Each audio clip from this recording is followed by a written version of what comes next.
there's a theme through the book is whether the people telling these lies are stupid or whether they just think we're stupid. To call Trump a warmonger, you have to go back to Jimmy Carter to find a president who has not started a war before Donald Trump. I mean, even Barack Obama, besides continuing and failing in Iraq and Afghanistan, he started the Libyan war, which led to slave markets in Tripoli, which I am reliably informed is a bad thing, according to our protesters, but yes, they never talk about that. They've got to knock down a statue of somebody who died 150 years ago. Trump is not a warmonger. Trump is a normal person who says, look, I'll fight for my country if we have to, if it makes sense, if we're willing to win. If we're not willing to pay the price of victory, then let's not get in it. In Afghanistan, putting aside even the cost of our casualties going forward, what we would have to do to the Afghan people is pretty brutal. You're getting Roman Legion style stuff there. And I don't know. I'm not willing to do that. I'm not willing to go in and destroy the village to save it. The Afghan people are going to have to figure out how the Afghan people are going to live. And if it's worth fighting over, then the Afghan people are going to have to do the fighting. As far as I'm concerned, I think Donald Trump and many of our listeners, and don't call me a dove. I'm not a dove. I'm also not a hawk. I'm an American, and I will fight for our interests. Right. And I've deployed twice. Although I was so far in the rear, you'd have to FedEx bullets to hit me. Yeah, I'm not a war hero like Colonel Vindman. Who left the Army this time. No more physical fitness tests for him. Yeah. So. But you know what? To this point, I have to ask you this because you bring this up, and this kind of gets into some of what you're talking about with the criticism of the president. This big fight with the Illinois Congresswoman Tammy Duckworth, and then the president of the United States. Look, we appreciate when people serve.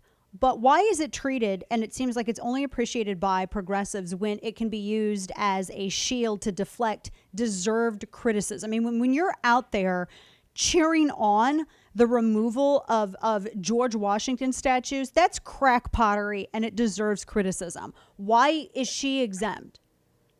Well, I don't understand how this whole you were in the Army, you can or can't be criticized thing where, let's take me for an example. I was less Audie Murphy than Murphy's Law. But, I showed up, deployed twice. How does this work? Do I get some immunity from criticism? Right. Do I get total immunity? You get none because you're a conservative white male. You get none because you're a conservative white male. But how does this work? And, of course, it doesn't work because it's ridiculous. She's a senator, and what she did in Iraq is utterly irrelevant to the insanely stupid things that she's saying now. Yeah. And they are insanely stupid. And she's an embarrassment as a senator. And here's the other thing. We spend all these time reassuring people, I respect their service. Well, that's a given. Okay. We're conservatives. We respect your service. We don't need to say it. And we know it. We live it. But I don't respect her service as a senator. She's been a terrible senator. I think it's important for the president to criticize her, for Tucker Carlson to criticize her, for you to criticize her, for me to criticize her, and everybody else to criticize her. And by the way, I think you can criticize me. And people do, all over Twitter. Yeah, I've noticed that standard doesn't apply to you whenever someone is criticizing you. And I don't know why I said House, Senator Duckworth.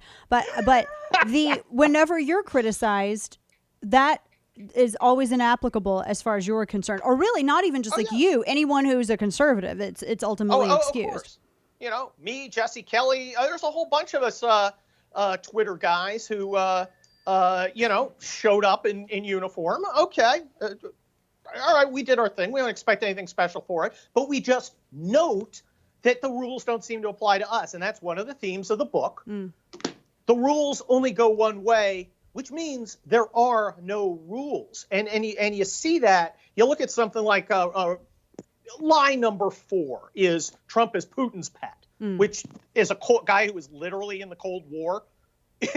I mean, I was literally in Germany in the Cold War in 7th Corps.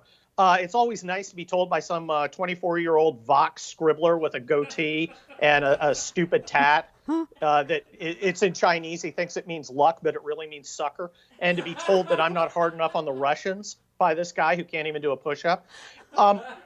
If you look objectively, Trump has stopped the gotten the way of the Nord Stream pipeline, tried to make NATO pay for its own defense, which doesn't exactly help Putin, and he killed a couple hundred Russians when they attacked one of our forward positions in Syria. Okay, if he's Putin's pal, their relationship is highly dysfunctional. Yeah, that's abusive.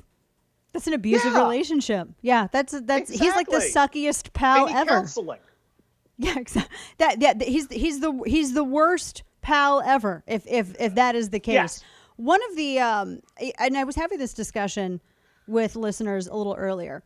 This idea that, and I loved the 4th of July ceremony, the Independence Day ceremony the president had at Mount Rushmore. I thought it was pretty baller. Yep. I mean, the fireworks coming up behind the heads of the, Mount Rushmore. I mean, does it get more American than that? I don't think so. It was pretty amazing. It was beautiful. That was a throwdown. Here's a real line in the sand speech on, we're not going to undermine the founding of the country. We're not going to undermine liberty, because isn't that what all of this is about? If Marxists are able to have you believe that our founders were too flawed, then by association, the document that they wrote was flawed, and the entire premise of our nation is flawed. Thus, we need something new. Isn't that the goal?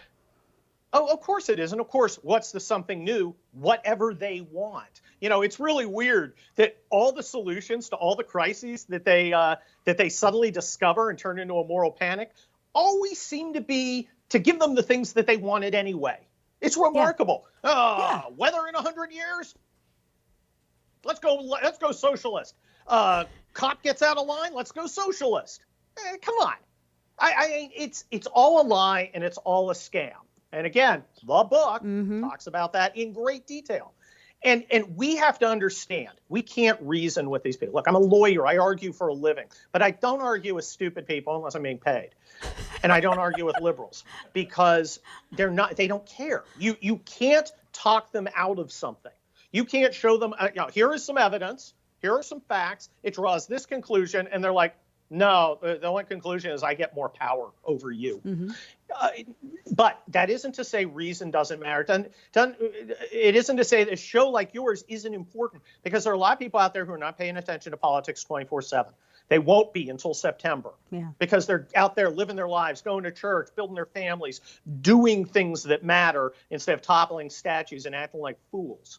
And we can talk to those people. There's the guy who says, well, I was in high school and I took a little hit out in the parking lot in the Camaro while I was listening to some Steve Miller, went into history, but I was paying enough attention to know that Abraham Lincoln was not for slavery. So when you're knocking down that statue, I understand that doesn't make a lot of sense. You probably got something else going on. Regular people, as opposed to as lunatics who live in politics and swim in that cesspool, they can be convinced, but you can't convince a lot. You can never talk them out of socialism, because socialism isn't even the point. Their personal power is the point. And these are unaccomplished people. These are people with no track record of achievement. I like to point out, what a loser establishment we have. The establishment of World War II in the 40s won World War II, guys had a depression. In the 60s, they dismantled actual systemic racism, not which was by Democrats, imposed by Democrats, run by Democrats, not the phantom that we have today. And they put a man on the moon. Our generation, our establishment generation, has given us Iraq, the Wall Street meltdown, and Grindr. Not really achieving much, okay? Our elite is exactly the opposite. All they have are lies. Hence the book, 21 Biggest Lies About Donald Trump, which everybody should buy because it's hilarious. And it's out now. You can get it on Amazon. You can get it where books are sold. I keep telling people that this is not a protest. This is a revolution. And people have told, they've been, at least, to give them credit, they've at least been honest about it. They've said it's a revolution, no matter how corny it is, but it has been. You have said there's a backlash building. Do you see that happening? And what evidence do you have of that? I mean, that everyday people who don't live in this world, that they can see and kind of maybe have as like some hope. Uh, right there, an evidence-based question, and I will give you an evidence-based answer. Yesterday, there was a letter written by 150 liberals that said, well, maybe cancellation culture isn't a great idea. And of course, some backtracked. But guys who are not completely on the left, who actually have something to lose, that liberal establishment are saying, wait a minute, we're riding this tiger. If it throws us, they're going to eat us. And remember, a lot of the people getting canceled are liberal, because a lot of conservatives are just like, pop up the fingers and say, read between the lines. You know what I'm saying? Mm-hmm. We can fight back. And I so much of this is an information operation designed to show us that we are losing, that we are things are out of control. We can't control anything. You read those polls, and I thought you went over it brilliantly. Why should we believe the polls that the same mainstream media that lied about Mount Rushmore said it was dark and divisive and embraced Confederates? It's like they all got the same memo, which in fact, I believe they did. If they will lie about that to our faces, when with a couple keystrokes, we can go listen to the thing ourselves and see it's not true. As Andrew Breitbart pointed out, the gatekeepers are gatekeeping where there is no wall anymore.